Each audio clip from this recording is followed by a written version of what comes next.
state lawmakers are tackling a bill that could end property taxation by community colleges.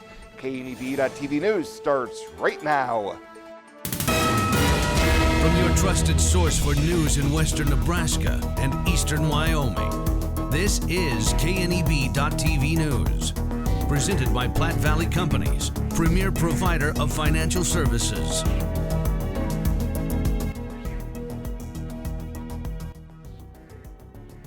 Hello, I'm Ryan Murphy. This is KNEB.TV News powered by Platte Valley Companies. Thanks for joining me. In our top story, District 48 Senator Brian Hardin says there may be more work that needs to be done on a bill that would ultimately end property taxation by community colleges, but that won't happen in a vacuum. Hardin was asked for his thoughts on LB 783 during his first Roles and Issues event last week, sponsored by the Scottsbluff-Gehring Chamber of Commerce. Chamber Director and WCCA Board Vice Chair Karen Anderson asked about the impact the bill would have on our community college and its ability to fund capital improvements, which Hardin said is a concern that needs to be addressed. Anytime there's change, it makes all of us twitch. Me too. And we also have the tension of how's that working for us. And I think it seems to be an attempt to help make everything work differently from the perspective that our whole tax package as a state is not very competitive. That's selling it on the light side. Hardin noted there are probably more tax-related measures this year than ever, and this measure is just one of the tax changes sought by the governor. He said there will be a lot of time spent this year on how any one change affects all other taxes, and so lawmakers can't look at any one bill in isolation from the rest. Well, more camping spots will be coming to the Panhandle. Earlier this month, the Mitchell City Council discussed the possibility of installing RV pads at the old Mitchell Airport. City Administrator Perry Mader says they'll use ARPA funds to get the spots established, but the city would have to come up with a rental fee. As currently proposed, the RV pads would have electricity, but no water or sewer hookups. Council President Sean Hopkins also suggested that they at least get prices for a holding tank and water hookups. And after much discussion, the council unanimously voted in favor to install 10 RV pads and move forward on quotes for water and sewer. We'll have more news right after this. Swipe right, swipe left, endlessly searching. Finding the perfect match isn't always perfect, but it can be when it comes to finances. Nora found the perfect business loan. Jenny opened her first savings account. Grammy loves her checking account. We found a match for Wilson Farms. The Sandersons were matched with a mortgage. Regardless of your financial situation, Platte Valley Bank will match you with the perfect solution. Find your match at Platte Valley Bank. To sum up the past 20 years in one word, exceptional. It's one of our core values. But our people have been truly exceptional. Our customer support has been exceptional. In 20 years, where will Allo be? When we started, we were just a business fiber company. Then the demand came from residential. Now the products of both business and residential just continue to expand. We've got to start with customers' needs and always work backwards. The customers will tell us and our teammates will take us there. Culture trumps everything else. In my years, I've never worked for a company that treats people the way this one does. It is my passion for agriculture that brought me here in the first place, but not only that, there's a huge family-oriented atmosphere within the 21st Century Equipment. I love working for 21st. They found something in me that I didn't know in myself. An intern to where I'm at now is such a great opportunity, and that is what this company is about. Welcome back. A 50-year-old Scottsbluff woman has pleaded guilty to a charge of distribution of an exceptionally hazardous drug. Joanne Enders was arrested last May following a search warrant of her home on 5th Avenue, where officers found more than 30 grams of meth, along with cash, marijuana, and drug paraphernalia. In exchange for her plea, her conviction was dropped from a 1C felony charge of possession of meth more than 28 but less than 139 grams down to a Class 2 felony. She could face a sentence ranging from 1 to 50 years in prison when she's sentenced on April 21st by District Judge Andrea Miller. Well, a Scottsbluff man has pleaded no contest to amended charges following an arson arrest back in October. 22-year-old Carmelo Ozuna had been charged with first-degree arson and third-degree domestic assault after reportedly using a lighter to burn a recliner. Last week in district court, he pleaded to lesser charges of assault causing bodily injury to a person and criminal mischief, and he too will be sentenced on the Class 1 misdemeanors on April 21st. And a bill that would create a state regulatory framework for the sale of pet insurance, which covers pet illness and accidents, advanced from general file on Thursday. Lincoln Senator Beau Ballard, who is the sponsor of LB 296, said pet insurance is one of the fastest growing areas of the insurance industry. The provisions of LB 296 will help provide needed protections to Nebraskans interested in purchasing pet insurance so they can make informed decisions about what's right for their family and pet. Ballard said the bill is based on model legislation endorsed by the National Association of Insurance Commissioners and is the result of more than 2 years of negotiations among stakeholders. Among other provisions, the bill would require pet insurers to provide disclosures regarding waiting periods, claim schedules, and exclusions for pre-existing conditions. It also would require training for agents who sell pet insurance. LB 296 would take effect in January of 2024, and violations of the bill's provisions would be considered an unfair trade practice. Senators voted 32-0 to advance the bill to select file.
Now, sports from the FNBO Sports Desk. FNBO, the great big small bank.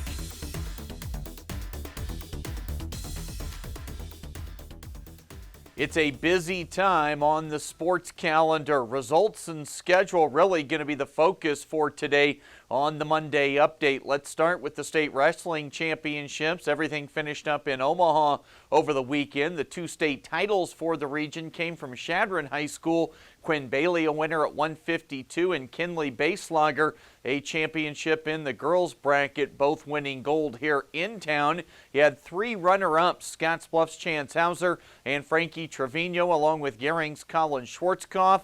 Also, and some of the other kids from the region in Class C and Class D, some good showings. Ace Hobbs and Cale Peters representing well for Mitchell High School. All 3 Kimball participants, Matthew Johnson, James McGinnis, and Trey Schindler with medals, and Wyatt Reichenberg of Banner County comes home with a state medal as well. You can get all the state medalists from the region posted on the website. Now to the high school basketball schedule. The girls B8 sub-district tournament, that'll run tonight and tomorrow over at Sidney. We'll have both games tonight on the Rural Radio Network, a pair of stations. It'll be 4-seed Gering playing top seed Sidney in the opener. We'll have that one on KMOR 93.3. The second game features second-seeded Scottsbluff taking on 3-seed Alliance. We'll switch over to 107.3 The Trail for that one tonight at about 6:15. The title game for the winners will be tomorrow night. The boys B8 tournament has just 2 games total this week.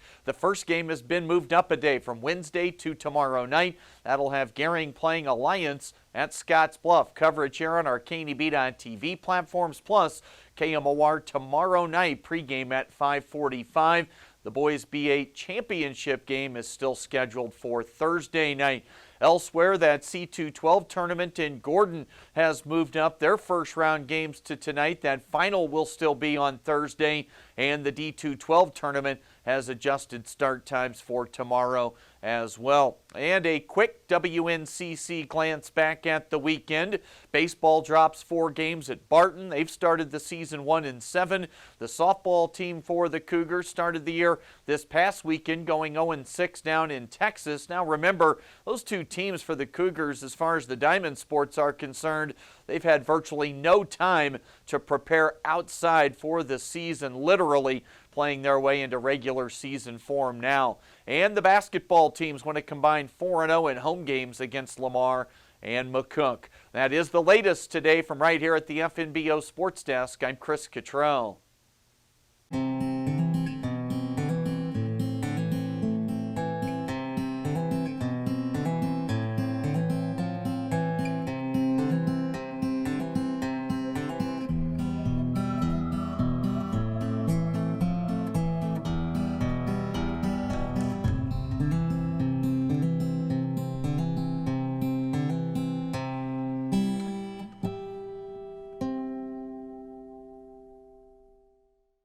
Are you looking for the perfect place to hold a wedding, family reunion, holiday office party, or business meeting?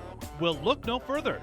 The Hampton Inn and Suites Hotel and Conference Center is just the place for you. We're a full-service banquet facility that can host up to 400 of your guests. Stop in and see our spacious open-concept meeting rooms and begin planning your special event or family gathering today. Let us do the work for you so you can enjoy your guests. For personal service, stop by the Hampton Inn and Suites front desk.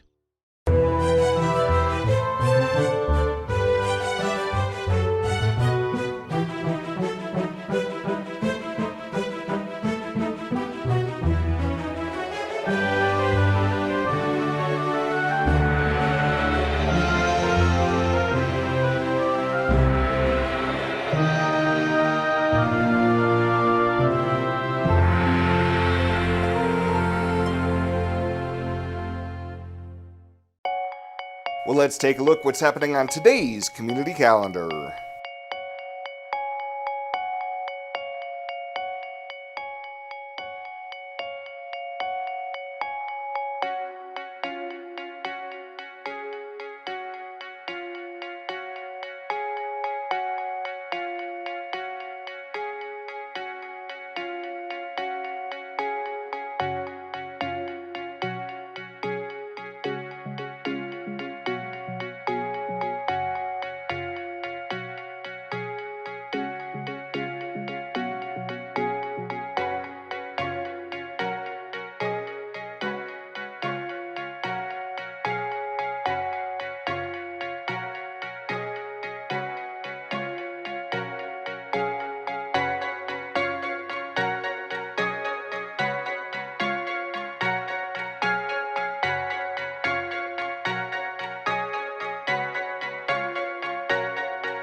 The community calendar is brought to you by Riverstone Bank.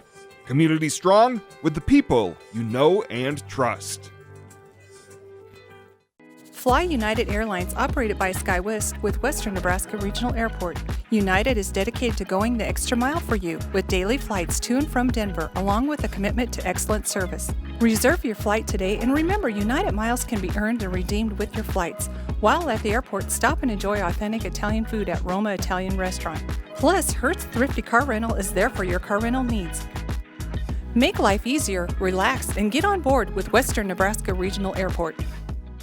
At Platte Valley Bank, we want to help you plan for tomorrow while you enjoy today. Our personalized trust services can help you do just that. You've worked hard to build your legacy, and you want to make sure that gets passed on for generations to come. We offer the professional guidance necessary to ensure that happens, according to your wishes. We pride ourselves in being friendly and professional while offering a highly tailored full line of trust and estate planning services to accommodate you. You belong here.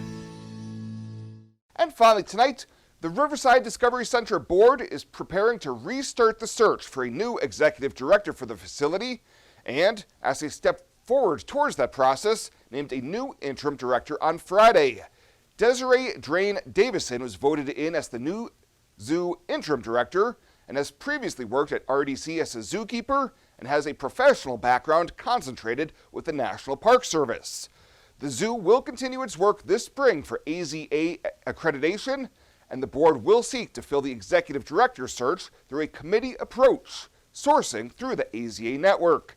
The zoo has been in a flux over the past few months following the departure of former executive director Anthony Mason and a brief stint from interim director Hawk Buckman, who resigned last week. Well, that does it for us this time. Thank you so much for tuning in. Stay safe out there. We'll see you here next time.